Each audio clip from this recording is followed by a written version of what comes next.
Salut à tous et bienvenue sur Lidl Cuisine. Alors aujourd'hui un beau dessert, un joli dessert qui va vous servir par exemple, je sais pas moi, pour la Saint-Valentin, mais aussi ça peut très bien marcher pour un anniversaire, pour la fête des mères, des pères, etc. Donc n'hésitez pas, on va partir sur une pavlova aujourd'hui, chocolat passion, un mélange qui marche super bien. Vous allez voir, une base meringue bien croquante, moelleuse à la vanille, du chocolat, du fruit de la passion. Et en plus, en général, c'est le genre de dessert qui est vraiment joli à servir. N'hésitez pas à le refaire à la maison. Je vais vous mettre tous les ingrédients en description de la vidéo et vous les retrouvez chez Lidl. On attaque. Pour réaliser votre pavlova choco passion pour 4 personnes, vous aurez besoin de 3 fruits de la passion, 2 cuillères à soupe de cacao en poudre non sucrée, 30 centilitres de crème liquide entière, 150 g de mascarpone, une gousse de vanille, 200 g de chocolat noir à pâtisser, 3 blancs d'œufs, 150 g de sucre, une cuillère à café de jus de citron et une mangue bien mûre. On va commencer avec la meringue. Alors c'est très simple, 3 blancs d'œufs. On va séparer les blancs des jaunes. Vous gardez uniquement les blancs pour faire la meringue et les jaunes, vous les gardez à la maison. Vous allez pouvoir faire plein de choses avec. Notamment, on peut dorer une pâte à brioche, imperméabiliser un fond de tarte avec. On peut faire également juste rajouter vos jaunes d'œufs à une omelette. On va pas les perdre. N'hésitez pas à partager vos astuces en commentaire de recyclage du jaune d'œuf. Alors, la meringue, super simple. Donc on a les blancs d'œufs dans un bol. On va mettre un petit trait aussi de jus de citron. Ça va éviter que les blancs grainent en fait, tout simplement. Donc un petit peu d'acide dans les blancs d'œufs, juste vraiment l'équivalent d'une cuillère à café. Ah bah tiens, on a un peu de vanille. Alors je vais en mettre dans la crème au mascarpone, mais on peut très bien prendre un quart de gousse, hop, récupérer les graines et les mettre directement dans les blancs d'œufs pour la meringue. Ça va faire une bonne meringue vanillée. Alors moi j'ai pris le parti aujourd'hui donc de faire cette pavlova au chocolat, c'est-à-dire qu'on la saupoudrera avec du cacao en poudre non sucrée. On utilisera aussi du chocolat fondu. Vous pouvez intégrer du cacao en poudre non sucrée dans les blancs d'œufs directement pour avoir une base chocolatée. Ça se fait, il n'y a pas de problème. Par contre, vous commencez à battre les œufs comme ça tranquillement. Alors là, on a les blancs, on a la vanille et un petit peu donc de jus de citron ou de vinaigre. On va ajouter le sucre progressivement, mais une fois que les blancs seront déjà un peu mousseux. Allez, c'est parti, on y va.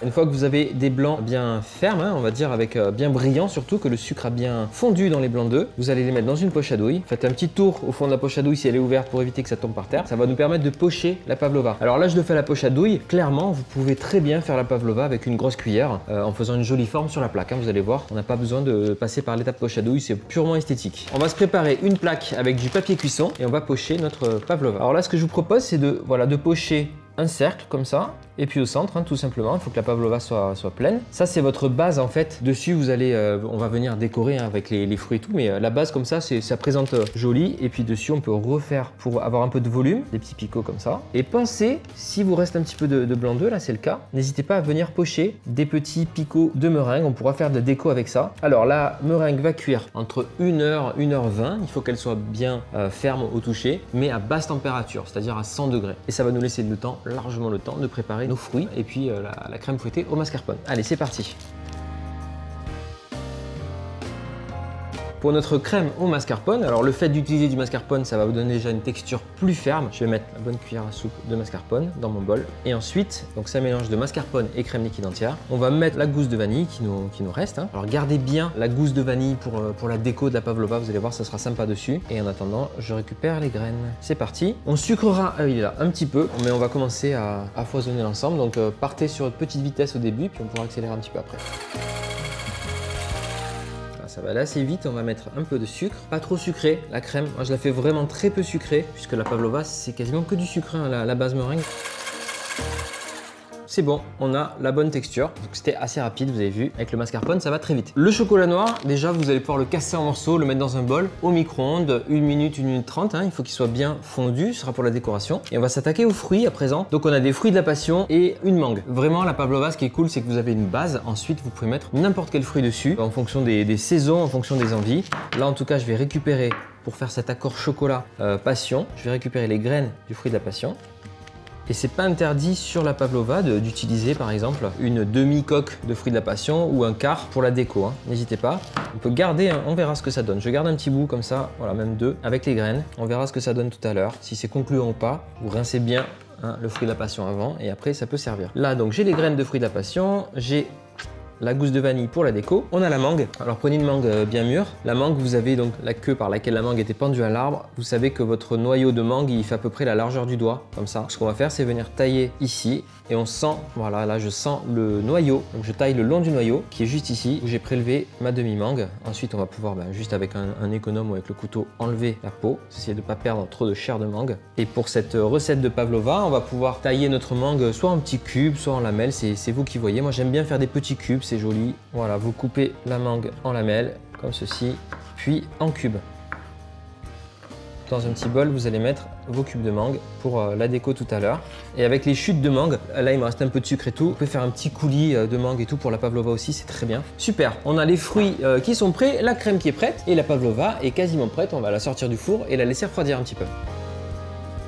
Alors notre pavlova donc est prête, on va pouvoir en théorie la décoller. Alors déjà regardez les petites meringues là, ça vous fait des petites décos, super sympa. Voilà, la pavlova je la décolle délicatement, vous la laissez bien refroidir. Ok, vous voyez elle est bien cuite partout et on peut la manipuler. On peut la garder telle quelle ou pour contraster on peut mettre un petit peu de cacao en poudre non sucré dessus, ce que je vous disais.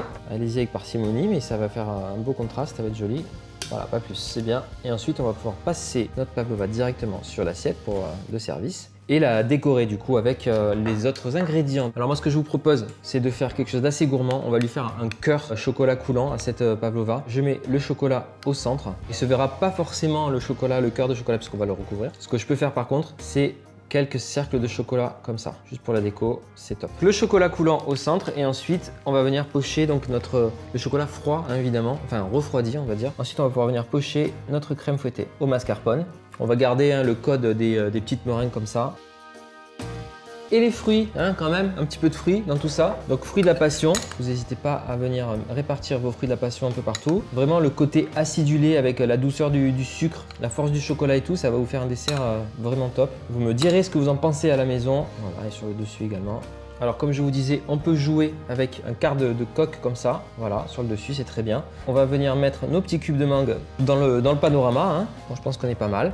Pour donner du volume toujours à la pavlova, on a nos petites meringues de tout à l'heure. Voilà, on peut même s'amuser à les mettre, à l'endroit, à l'envers. Et ce qui est joli après, voilà, venez poser la gousse de vanille à travers comme ça. Voilà, super. Là, je crois qu'on est pas mal. Notre dessert décadent est prêt. Notre jolie pavlova chocolat passion mangue. Vous allez vous régaler et vous avez vu les possibilités de la personnaliser. Cette pavlova sont vraiment infinies. Vous pouvez intégrer donc encore une fois dans la meringue des choses, par exemple des zestes d'agrumes. On peut mettre du cacao en poudre non sucré. Si vous voulez la colorer couleur un peu orangée, vous pouvez mettre une pointe de curcuma dedans, ça marche bien aussi, ça va la colorer naturellement. Il y a plein de choses à faire avec la base et la forme aussi de la base. Souvent on voit des pavlovas présentés sous forme de nid. On peut aussi les pocher comme ça pour faire effet pâtisserie chou. Pareil pour la crème fouettée mascarpone, on a mis aujourd'hui juste de la vanille dedans. On peut très bien pareil parfumer cette crème au mascarpone. Les fruits, c'est au choix en fonction des saisons. Fruits rouges, fruits exotiques, c'est vous qui voyez. Puis en termes de présentation, ce qui est marrant avec une pavlova, c'est que une pavlova ne ressemble jamais à une autre. J'espère que vous serez nombreux à refaire ce dessert à la maison. Dites-nous en commentaire si ça vous a plu, si ça vous donne envie. Et puis bien sûr, comme d'habitude, commentez, likez, partagez la vidéo et abonnez-vous à Lidl Cuisine si ce n'est pas encore fait. Je vous dis à très vite.